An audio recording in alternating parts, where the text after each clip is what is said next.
Good afternoon, everyone. My name's Anne Kingsley. I'm the lead PSL for Lexis Local Government. I'm delighted to welcome you to this, our Local Authority Insight series talking about election law, which is very timely given that we're only 4 weeks away from the next local election. This is a series of seminars that we run in association with lawyers, with the local government lawyer.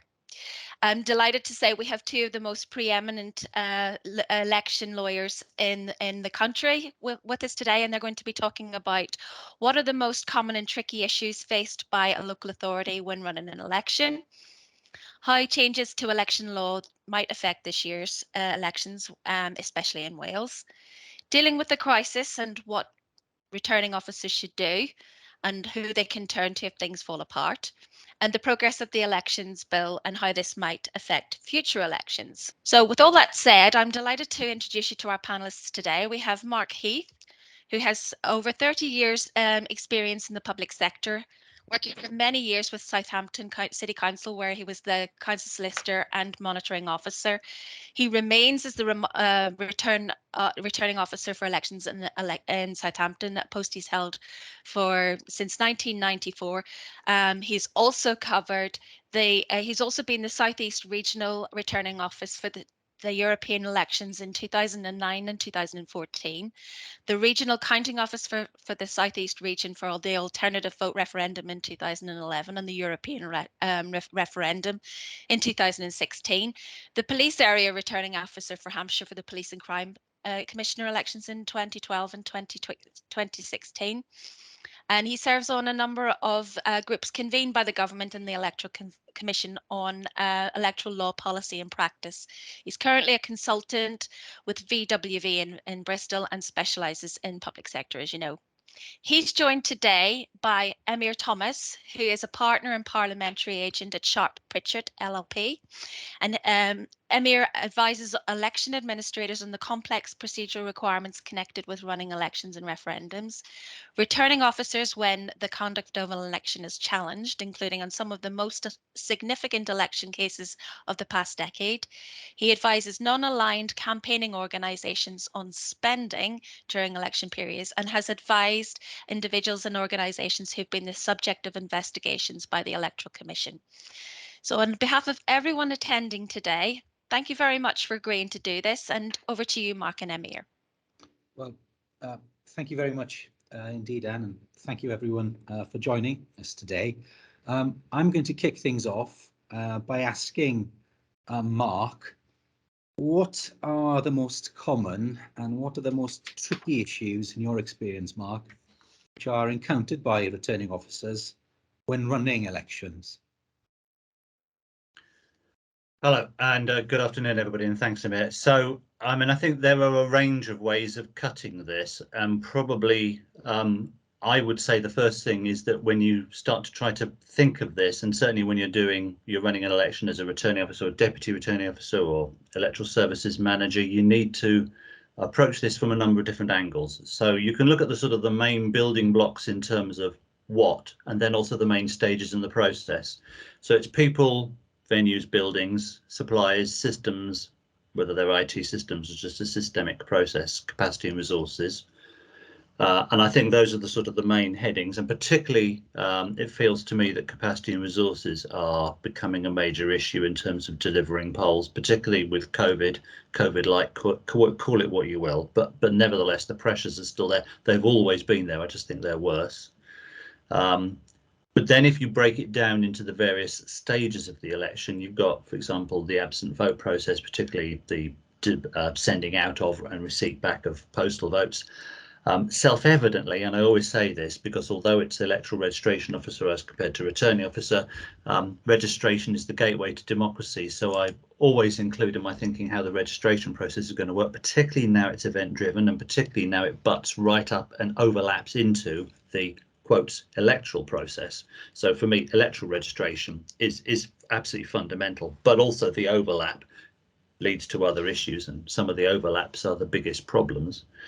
Then you've obviously got polling day, and then you've got the count. So I think that the sort of the most common and tricky issues for me are a combination of when several of those sort of shifting plates, for want of a better phrase, overlap and come together and don't fit terribly well together. So if you look at the last 2 weeks in an electoral cycle, you've got a ton of work going on with electoral registration and the deadlines in that. You're probably trying to fix all your problems in terms of getting things ready for polling day.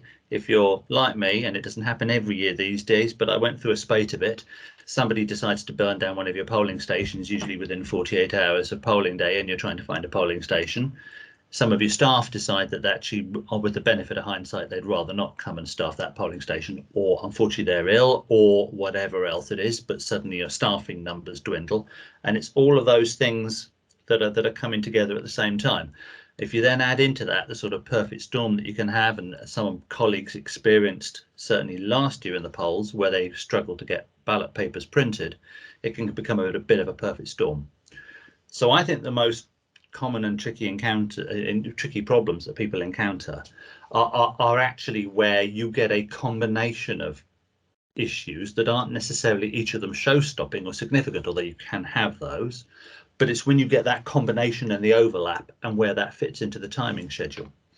And that, I think, is when the first step is to go back to the legislation. Because as Mr. Straker, QC, Sir, says frequently, and he's absolutely right, the law is your sword and shield. It will protect the returning officer, because at the end of the day, Parliament has said these are the things you must do, and this is the timetable you've got to do it to. And if you do that, broadly, you will be safe. And I think that, so you've got to go back to that, and you've got to look at what is going on and figure out what it is you actually have to do at this point. And if you've got all these pressures and problems and difficulties, what are you going to do? So, and I'm not giving quite a long answer, but I want to give 2 illustrations of therefore how this plays out. The first one is a very simple one, which is it arose last year when there were printer problems, and there were long conversations about, well, if you haven't got any ballot papers, what do you do? And Tim quite rightly pointed out that at the end of the day, the only power to suspend a poll is in the event of something like a riot. I can't remember the rule number it is for the local elections principal area rules, but you'll get the gist. There isn't a generic power for the returning officer to suspend the poll if really it all gets a bit hard. And even in the absence of ballot papers, there is the power to suspend the poll. So if you haven't got any ballot papers, you end up in that absurd situation, which I hope nobody ever does, and we managed to avoid that last time. And there are things that can be done if you're ever facing that situation, so bear that in mind. But you actually still have to open your polling stations on time, can't issue any ballot papers, seal the empty box, bring them back. And if that's the case across all your wards, you open the box, no papers, draw lots, wait for the petition. Because if you purport to suspend the poll, that's an illegal act and breach of duty. You've then got all the same problems, but when you purport to restart the poll, the new poll that you've started has no legal status. So anyone who loses it can just take a straight petition and they will probably win. So the law doesn't allow you to do it. You have to stick to the legal processes. I will talk later about Section 46, which is my second example, because Section 46 of the Electoral Administration Act 2006, which is the power to correct clerical errors, can assist you in particular times of trouble. But the second example I wanted to mention was more around the fact that I think at the end of the day, one of the things returning officers do have to think about in this scenario is not only what the legislation says, and particularly the conduct rules. So what are they telling you to do and in what time frame? And if you like, there's kind of 4 main things, which is giving everyone who has a right to stand as a candidate that right. Doesn't mean to say, by the way, that just because nominations have closed, you can now go back and rewrite their nomination paper or ballot paper details if they've got it wrong. The only way of resolving that is through a petition if you've got it wrong, or if they got it wrong, well, they got it wrong and you just printed whatever they've given you. So everyone a right to stand who has a right to stand, everyone has a right to vote, implement the will of the electorate and conduct the poll in an apolitical manner. And I think if you have those 4 things in mind when you're facing a situation with something that's gone wrong that is large or small, that's worth bearing in mind. Last thing I would just mention as well, and avoiding things going wrong, you need a systemic system. So you need as many good checks and balances in place as you possibly can. So you need to avoid the problems occurring, because people will make mistakes. This is a very largely driven human process, and they will print the wrong thing, or they will miscount a number at the counter, whatever else it is. So the system needs to have double, triple checks in place. And some of the examples we've seen where things have gone wrong have been in cases where those checks and balances have failed, and the mistake has been made. But the real issue is that what was supposed to be done in its if that happens, who was checking that, or what fallback system was there, or what secondary check system often didn't happen as well. And I can think of an example where, for example, the wrong registers were printed, but the normal process of presiding officers getting them and being able to check them because a room wasn't available didn't happen. And then following on from that, the person who rang up, the one presiding officer rang up and said, I don't think the registers are right, spoke to the person who printed them and said, no, I'm sure I did the right thing, because they were convinced they did. Why wouldn't they? So two simple failures, one by just not having a room in place for that particular poll for people to check their kit. And secondly, by not having an escalation process that said if somebody rings and says something wrong, the person who did it isn't the person who's the escalator, or person escalated to, rather, I should say. It's got to be somebody else. So, you know, if somebody rings and says there's a problem, for example, it's a whole office issue. So just that somebody else checks it and makes sure there isn't an issue. Seemingly really basic, but those sorts of checks and balances have to be in the process. And one very last point, which just does, I think, help quite considerably in this scenario, just to set the scene and get things rolling, and that is having a positive and good relationship with your police, your local constabulary. That needs to include the single point of contact, or SPOC as they're lovingly called, the people who are usually at sort of a more senior detective level, who will deal with allegations of criminality ranging from lack of an imprint to something much more serious. But it's good to have them on board and understanding how the game is to be played, and also the operational policing. Again, it's just about giving confidence, particularly at the count, because I often find, and I don't know whether you agree with this, Emyr, that my anecdotal view in any event is that the count is the thing that's more likely to lead to problems that will end up on your plate in terms of petitions and things like that. I think that's exactly. I think that's the issue that often arises when it comes to election petitions is that the election petition will seek to challenge the conduct of the election because there was an error at the count. And there was an election petition, a successful petition last year following the May 2021 elections, which touches on the point you've just made in respect of having a correct process in place. What happened was there were two piles of ballot papers, one very high, which had a red sticker on the top, and one which was very small, which had a blue sticker on the top. And unfortunately, when it came to declaring the result, the Conservative candidate with fewer votes was declared elected. What had happened was that the person who was responsible for transcribing the number for candidates had written the Conservative number next to the Labour candidate and the Labour number next to the Conservative candidate. For that local authority, for that election, they had a process in place whereby that person's deputy was meant to check that the person had written the numbers incorrectly. Unfortunately, the person thought, well, I know how to write numbers in the box. I don't need to have this checked. It wasn't checked, and unfortunately, the person who was meant to check didn't challenge the person. So the number went through. It was shown to the candidates in draft form in the usual way. And then it was read out, it was declared, and then some hours later, the agent for the unsuccessful, the candidate who'd been declared unsuccessful, approached the turning officer and said, I'm not sure that's right, because one of my colleagues said that they saw a bigger red pile than a bigger blue pile. Went back to speak to the person who was filling in the form, said, oh yes, the red pile was much bigger than the blue pile. And it was obvious at that stage then that an error had been made. Unfortunately, the only way in which that error could be corrected post-declaration was by election petition, and the election petition was obviously successful. It was dealt with quite quickly, within about 6 or 7 weeks, but of course there was then a cost toward against the returning officer. I think the point you made earlier on as well about following the process, that's incredibly important as well, and the returning officer obviously doesn't have any power to pause an election. And there was another election petition following the local government elections back in 2015, where there was a printing error, unfortunately. There were two wards, one called something north, one called something south. The cover of the ballot papers for north was sent to north. Sorry, the ballot papers that said on the front north was was sent to North, the same sent to South. Unfortunately, only the cover ballot paper for North had North ballot papers on it. Everything else underneath was South, and vice versa. So the ballot papers had to be switched around and sent to the polling stations. While that happened, unfortunately, the election was paused. An election petition followed, and again, that election petition was successful.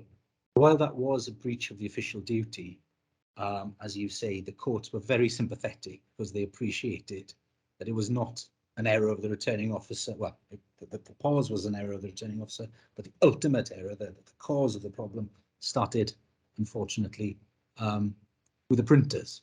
But a petition did come along, and the petition was successful, and again, costs. But again, if these things, it's easy to say, of course, but for future elections, I know they were going to check beforehand that the correct ballot papers were in the pack.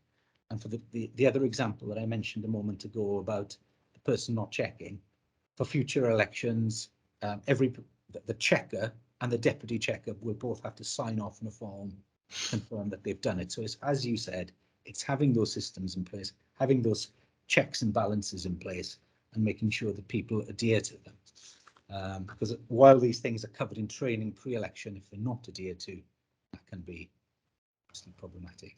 No, and I agree. And I think the other thing is, and it's not just a sort of a voyeuristic tendency, is I think it is really important that people share both combinations of good practice, things they've learned, and also things they've acquired when things have gone wrong, or they've reflected back upon what they did or nearly went wrong. And it's a tiny little thing, but one of the things that always causes me huge problems and most of my quotes good ideas are stolen, and this is a really good example of one I stole from somebody else. When things go, one of the issues goes wrong in the counties, you're trying to tally up to get that verification figure right, and I always have a zero tolerance approach on verification. I think it's really important because you can't go back and fix it if you're out. So I need to look at the ballot paper account, and then I hopefully count the number of ballot papers, and of course voters can stick a ballot paper in their pocket and go home with it, and so you can be one or two out. But you kind of would hope the presiding officer might see that and write a note about it. So why are you out a lot? And sometimes you're out by one, etc. Just one, and it's why. And often it's because the presiding officer hasn't put the number of the next ballot paper that would have been issued down on the ballot paper account. They've put the last number. So basically the maths is wrong. So one of the things one of my colleagues said they did, which I just thought was inspirational, is they asked the presiding officer to staple the next unused white, for want of a better phrase, ballot paper to the back of the ballot paper account, so that when they go to the check-in with all their paperwork, not only do they hand over the ballot paper account, but attached to it is the next ballot paper, and you can check that they've put the correct number in it. I mean, we were looking at a lot per election where it wasn't the next ballot paper, it was the last one. It just removed it as an issue, and suddenly our ballot paper accounts and verification figures tallied much better. We had a lot less one outs. We still have some, because as I say, voters can go away, or you can even have a missing paper in a book.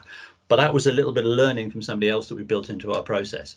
And I think the more you can do with that, the better you're going to be and the stronger you're going to be. Okay, should we move on to the next one? Yes. So Mark, the next issue concerns changes to guidance for this year's elections. Yeah. A few points to say about this, not a massive amount, but what are your thoughts on this issue? Well, I mean, the COVID proxy is still there, and I think that's a good thing to have. And I think people are taking a different view, which is absolutely fine, but taking a different view about how they're going to manage and deliver the election in a safe manner and what safeguards they are or are not going to put in place as a result of the current levels of COVID in their area. So I think it's going to be different from place to place. Different people will have different views about what they need to do, and there's no problem with that. But from everything that I've heard so far, talking to colleagues locally and also some on the more regional basis, and people who have called and just had a chat about it, people are putting in place the relevant safeguards.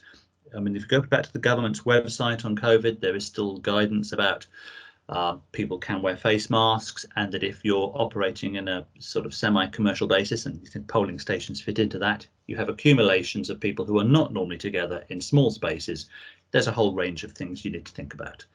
They don't call it social distancing, but they do talk about barriers, they do talk about separation, they do talk about people can wear masks if they want, and so on and so forth. So Certainly, I'm using screens in polling stations. We used 3 people in most of our, if not all of our polling stations last year. That worked really well. Basically, one as a door marshal and custodian.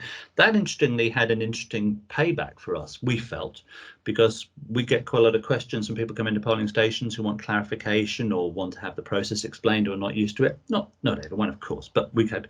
But the door marshal was just one of the presiding officer, one of the 2 poll clerks in each station, actually dealt with a lot of queries. And one of the responses we got was people liked having that in terms of customer care, as well as being made to feel the process was safe, they were being looked after.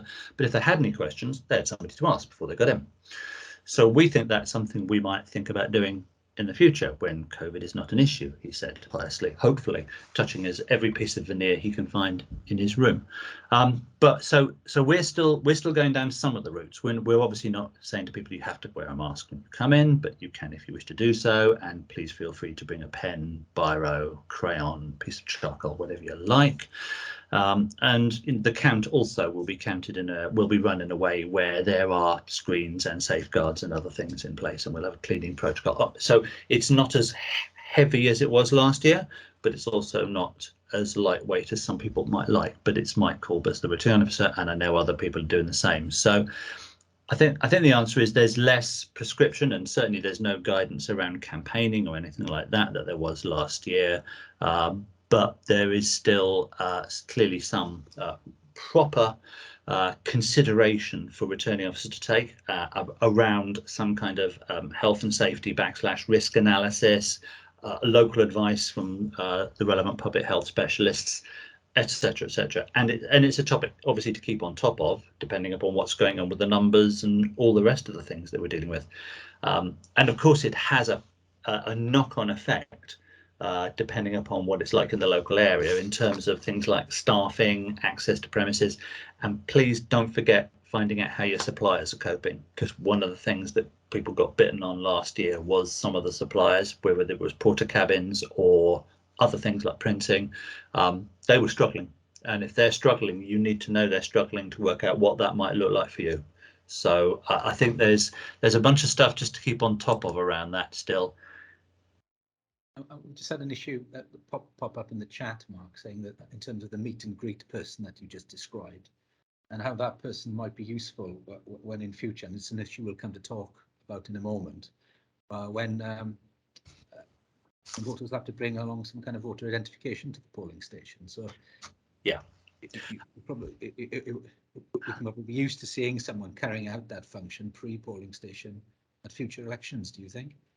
Yes, and in fact we've had that conversation in Southampton, which is we're not doing it for that reason, but intellectually it starts to become a definite option for thinking about, well, is that person also going to do the voter ID check for the way in? It won't be possible for them to do it in all ways, because we will have to provide certain segregation and all sorts of things associated with that, which I'm not going to go into here. It's a level of detail we don't want to get into, but in the whole, I think the short answer is it may well be a very useful role to see in that place. And I mean, having got to the point where we think this is a good thing to do for democracy in Southampton, to have that sort of an arrangement, it works well for a whole range of reasons. It will potentially also provide a significant benefit to us to managing the vast majority of voter ID issues as people arrive at the station. So yes.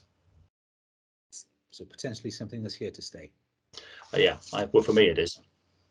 Turning to the next issue, dealing with a crisis, what should returning officers do if things fall apart? Yes, I think the first thing to do is not to do the first thing that comes into your mind. I think breathe, take advice and don't rush. Although you're on a statutory time frame and you might even be sitting in the count, make sure you're not being seen by other people while you are maybe seen to have a conversation, of possibly fraught conversation if you're the returning officer, with your staff or whatever else it is. So you need a space to go and have a conversation, and you need to take advice. You have got time.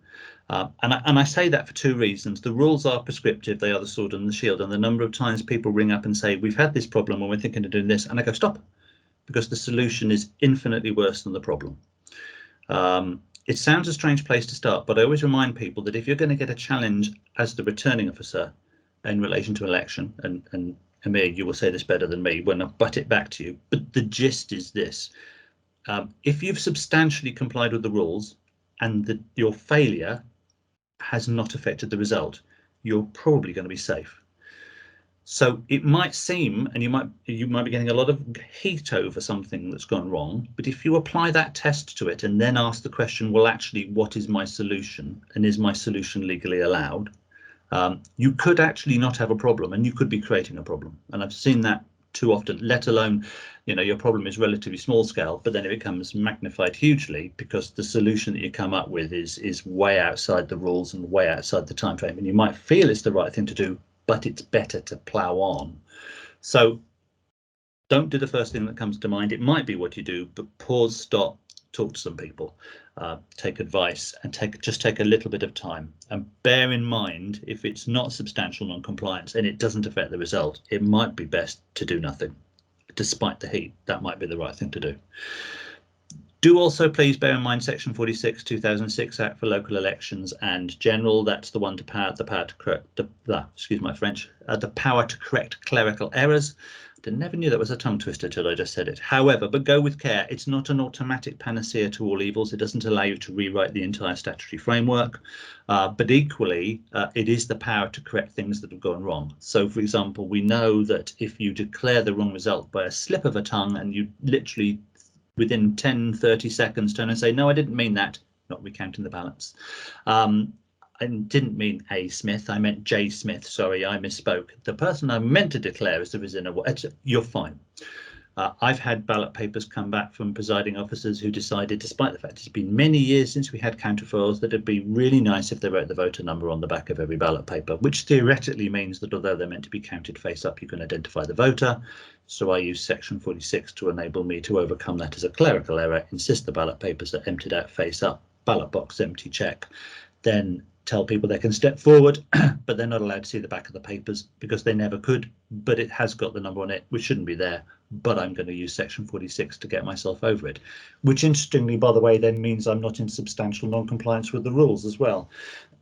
So I think the use of Section 46 is really good, but use with care and don't rush in and don't go too mental. And the last thing I wanted to mention is to go back to the printers and the scenario in 2021, because that's an illustration of when it all goes horribly wrong. You've got to think, well, actually, I've got two choices here. I could go through a ridiculous process of running an election with no ballot papers and everyone will think I'm bonkers, but actually that's what the legislation requires me to do. And I have a statutory duty to do it. If I step away from that, I'm not only still not complying with the statutory legislation, I'm also potentially in breach of statutory duty. And any poll I purport to then establish, whether it's paused, adjourned, or just restarted, is going to be unlawful and challenged anyway, and the whole thing is going to unravel.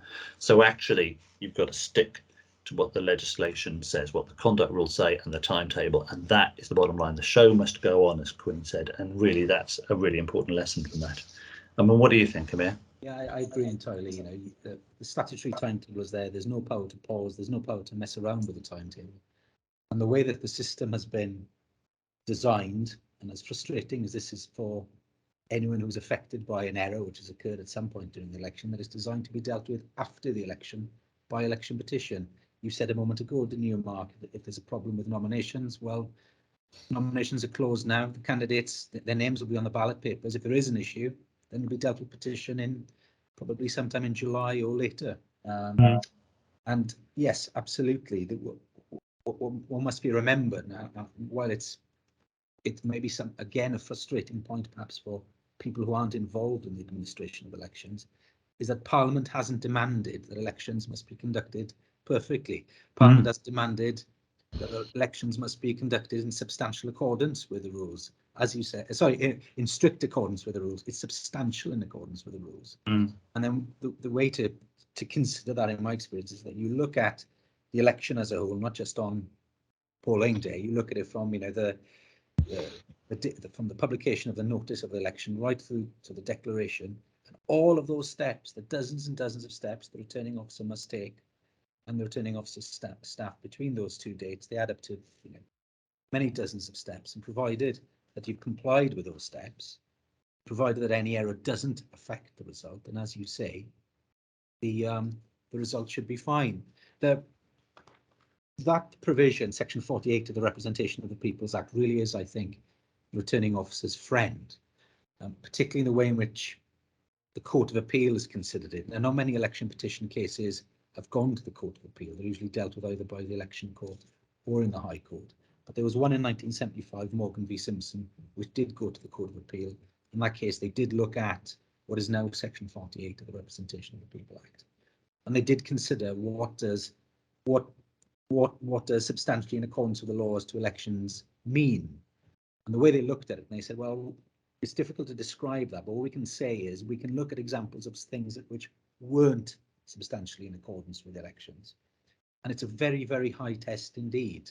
The court said that it had to be a substantial departure from the rules, and then they went on to say that it would be a substantial departure to make the ordinary man condemn the election as a sham or travesty of election by ballot. And there's no election that's going to be carried out in England and Wales in May this year, which will be a sham or travesty of an election by ballot.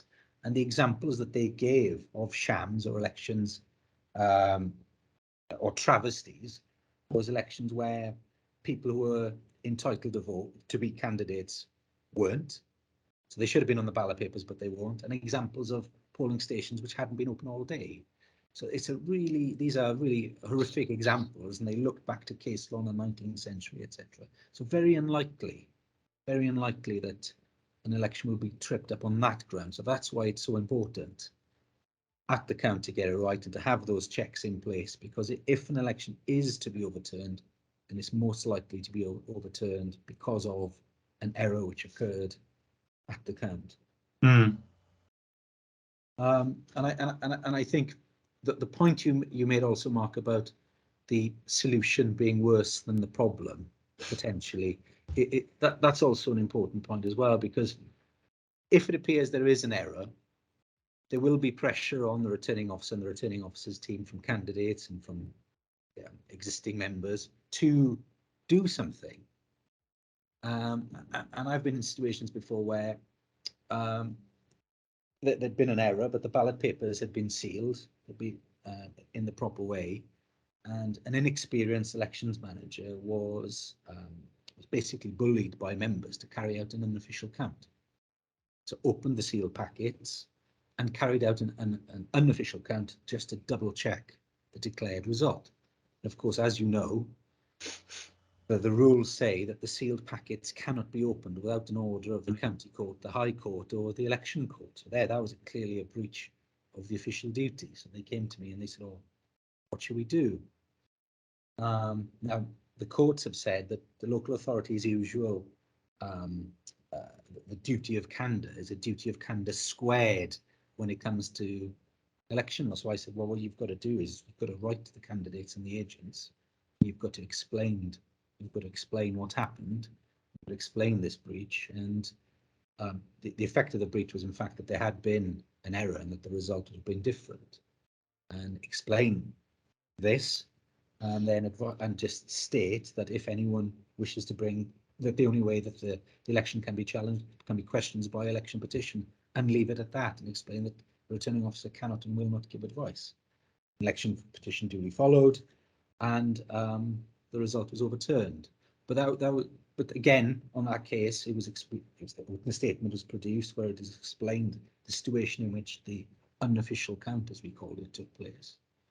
And the courts were sympathetic, but you can't guarantee that the courts will be sympathetic in every instance of something like that.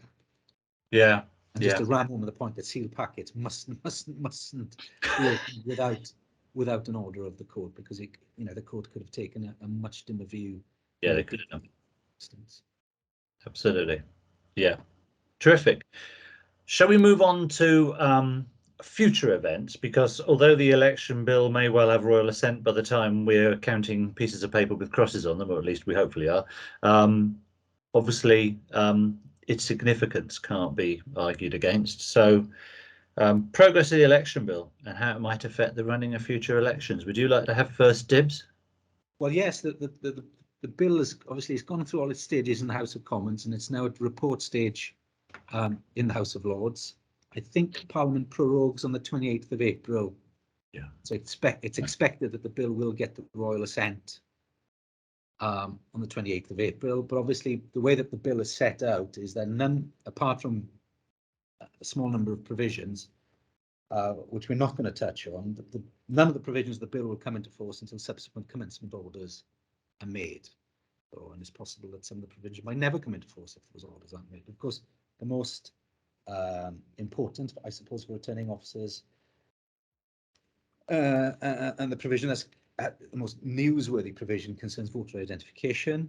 As we know, the voters will need to show some kind of photographic ID before collecting their ballot papers to vote at a polling station at UK parliamentary elections in Great Britain, local elections in England, and at PCC elections in England and Wales. So elections which have been devolved to the Scottish and Welsh administrations won't be affected. And of course, in Northern Ireland, they've had these provisions in force for some time.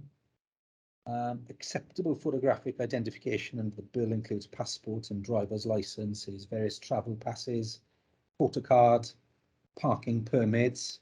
But what, Mark, if someone doesn't have an approved form of identification? What does that mean for the returning officer and the returning officer's team? So, yes, well, I mean, we're past the stage, as many returning officers were not huge fans of this as a policy. It is a policy, it's going to happen. It's clearly government priority 1 in the bill, so it's coming around the corner.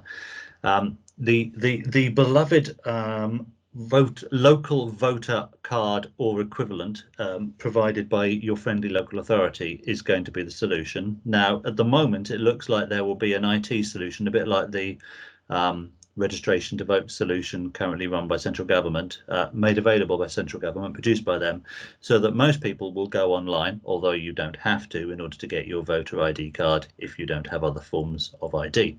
It's probably not going to be like the Northern Ireland voter ID, which is also used by people to prove that they're over 18. It probably won't facilitate that. So one of the reasons for that is to put people off for wanting it, in one sense, just for other reasons.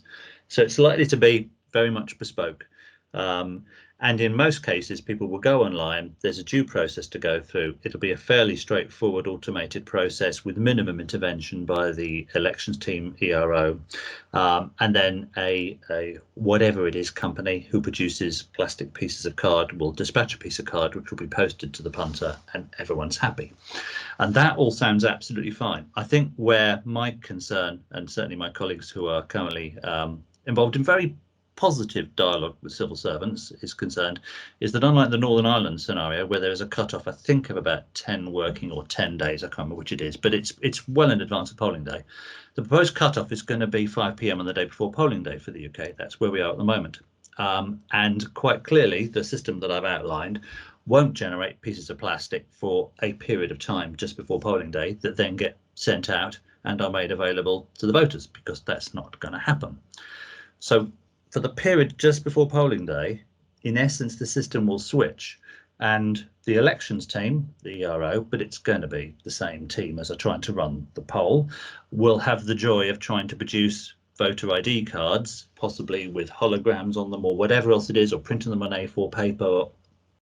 But my point about the first, excuse me, the first question you asked about issues, we're back to a scenario where just before polling day, you've got the perfect storm. You've still got all the registration issues, because although the applications of registration have closed down, you're still trying to fight with those. Some absent votes, probably a bunch of European voters, possibly more. We might come to that in a minute under the bill.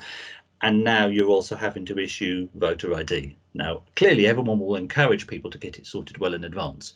But in electoral terms, we know what happens when there's a general election or other things already, which is you get this huge surge of activity up towards the deadline.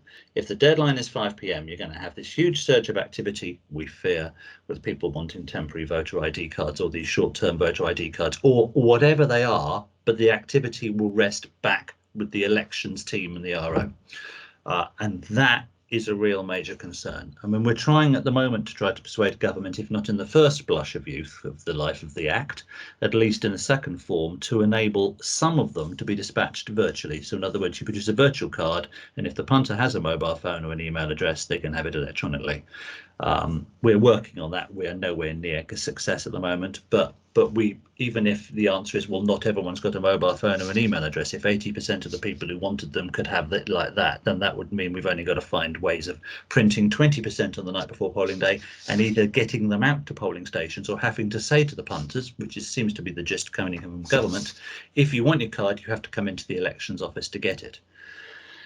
I have some concerns about that, because one of the reasons for doing this process in this way and leaving the deadline so late is that disenfranchising people when there's local canvassing going on would not be in the best interest of democracy, and I accept that, but I can't imagine there will be many local politicians who would see it as entirely acceptable to say, when they've canvassed blocked a tower block or whatever else it is umpteen miles away from the civic centre offices, to all those people who haven't got voter ID, yeah, but you have to get into town in order to get it.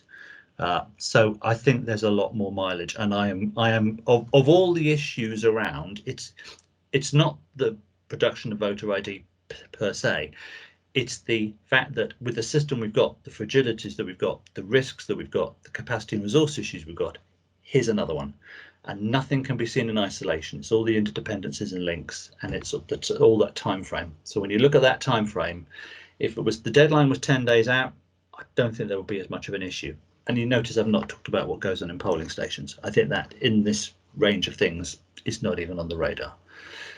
But that last chunk of time, I think we're going to have issues with, I fear. So I think this is one which we're still actively discussing and how best to deal with it. But I worry about that more than anything else in the whole bill. Shall we move on to postal and proxy voting measures? And what Yeah. are your thoughts on those, Mark? So it's going to require those using a postal vote on a long-term basis to reapply. And I understand the purpose of this is to address concerns in respect of postal vote harvesting. Yeah, and I mean, I'm not so worried about the reapplication. I think where it becomes more difficult is where you get to a situation where that people can only bring a certain number of postal votes into a polling station or other place, because I mean, you know, leaving aside the fact that postal votes, postal big red box hole, they can bring them into a polling station. They can obviously take them to the civic centre as well. So we're not going to have a methodology of catching people who are going around to places that they're allowed to take them to, dropping them in, and also it's clearly going to require some paperwork, some forms, an audit process, and some additional training for and awareness and delivery by presiding officers in polling stations.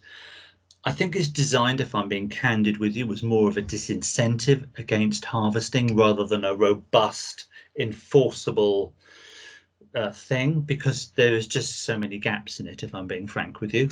But I can understand why there is a need to do it, and of course it comes out of, as I recall, the Pickles report, which is probably now about 10 years ago. So I've got some sympathy with the need to do it. I'm not sure it's as robust as it might be, but nevertheless we are where we are. So I think the real issue is going to be how, if at all, we're even going to purport to attempt to deal with the fact that if you can take it into any polling station in a particular area, or you can drop it into a civic centre or other buildings quite legitimately, you might be able to drop in 5 or 6 batches of however many you're allowed to. And are you going to attempt to regulate that? I just don't see that happening. Again, another practical difficulty for returning officers, isn't it? There's also a new requirement on returning officers to consider a wider range of support of voters with disabilities in polling stations. How do you think this will pan out for returning officers? I mean, I welcome this, because I don't know how other people have ever responded to the use of the tactile voting device as the sole and the automatic solution to all needs for those people who have sight-related issues. I think having more flexibility is good, but I think then what we're talking to the Electoral Commission about at the moment is how the guidance can best guide returning officers as to what that actually practically means on the ground. So I welcome the flexibility, but I think it's then a question of actually coming to an understanding about what matters is what works. And it's also going to be where you know you've got either a group of people or individuals coming to your polling stations because they're in your electorate who have particular needs that you can identify. So there's a lot of work going on with an accessibility group convened by the Cabinet Office, which is really excellent, about how EROs and ROs can be knitted into the local community and understand what people's needs are, so that if somebody is coming along and they do need stuff in Braille, you know they're coming. If somebody else is coming along and they need it done in a particular way, or they need a particular provision, or they need particular arrangements, you know. It's not going to be a perfection, it's not going to be a council of perfection, but I think it's going to give returning officers more flexibility, but that has to be seen in the context of being able to meet the particular needs of the community that are likely to come and want to vote in your polling station, and it's going to be different from polling station to polling station as well. So I think on the whole I welcome it, to be honest with you, because I was never wedded to the one solution fits all sizes type approach. But you know, we may decide, we collectively or the electorate may decide to say, you know, generally speaking, the tactile voting device should remain in situ. That's fine. But I think having the ability to tailor the support or the assistance to the needs of the person rather than having it prescribed. And it's a very narrow example, but having had the JR case, which the government lost, I think it's a good move just to take the prescription away. And you mentioned a moment ago EU voters and prospective EU candidates and the changes in the bill in respect of that regime.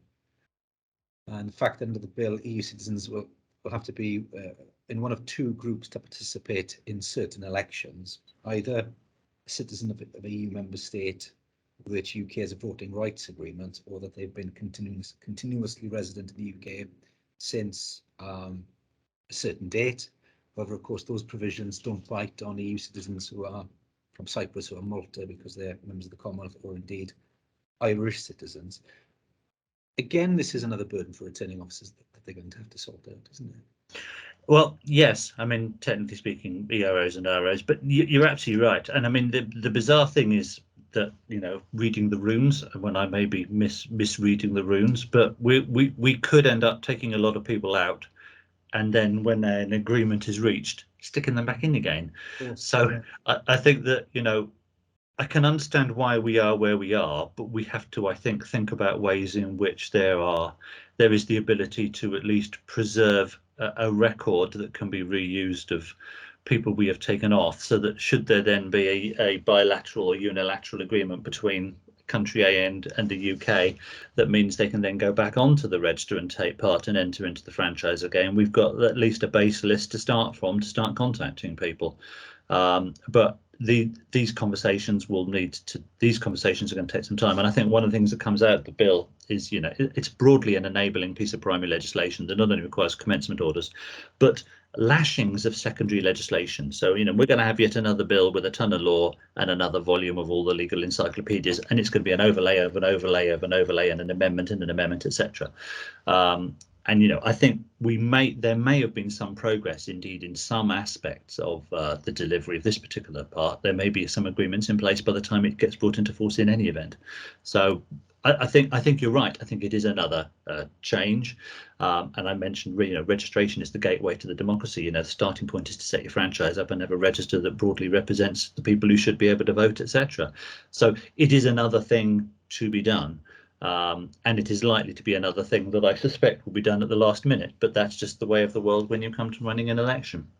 If I can mention one other one very quickly, and that's intimidation, yes, which is an interesting one that is in here. I just want to mention that because it might not figure on returning officers' minds, but there's a very narrow piece in here which I think is interesting and worthy of note, and that is the fact that there is a specific power going to be included which enables a returning officer faced with a nomination paper with a candidate who has a conviction for this to take them off the ballot paper, in essence. That is an unusual thing, or to disallow their nomination. That is an unusual thing to find. So in other words, if the returning officer is satisfied that the person has been convicted of an intimidation in public office, they can deny them the right to stand in that particular election. That is, as I say, a reversal of the normal arrangement, which is if the nomination paper is valid on the face of it, that you don't inquire behind it. Clearly, somebody might tell you they've got a conviction and therefore you should disallow them. And the question is, what do you do next? There will be more on this because this has been the subject of much discussion between those like me who are lawyers and returning officers and worry about such things in the Cabinet Office. I think what I would say is the decision of the returning officer to take somebody off the ballot paper in essence, at this stage of the process, will need to be commensurately balanced with the amount of evidence that they have to prove that that is the right thing to do in all the circumstances. Just because another candidate tells you doesn't mean anything. Well, it does. It might make you go and make inquiries, but you will have to go and make inquiries. You might have a very limited time, and if you don't have enough time to satisfy yourself, then you probably will not be in a position to do it. We are still discussing how the weight and how the duty on the returning officer will be balanced against all these issues and what liabilities it might lead for the returning officer. It's likely, we think, to be a rich vein of potential challenge, at least initially. However, at the moment, we're still in discussion as to some of the logistical details, but that's just one to watch or one to be aware of. Even in the most anodyne matters, which you would think are completely uncontentious and contain no liabilities for returning officers, there's a super duper one tucked away in there. Well, I think that's enough of the bill. The final issue we were going to discuss was when it goes wrong and a petition is coming, what do you do and how to proceed? I'll kick off here, Mark.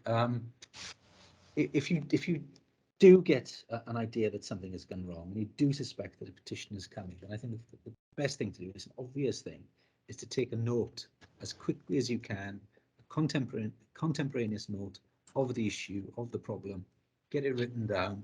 Anyone else who's involved, if someone saw something, if there's an issue, everyone to record what happened as soon as possible.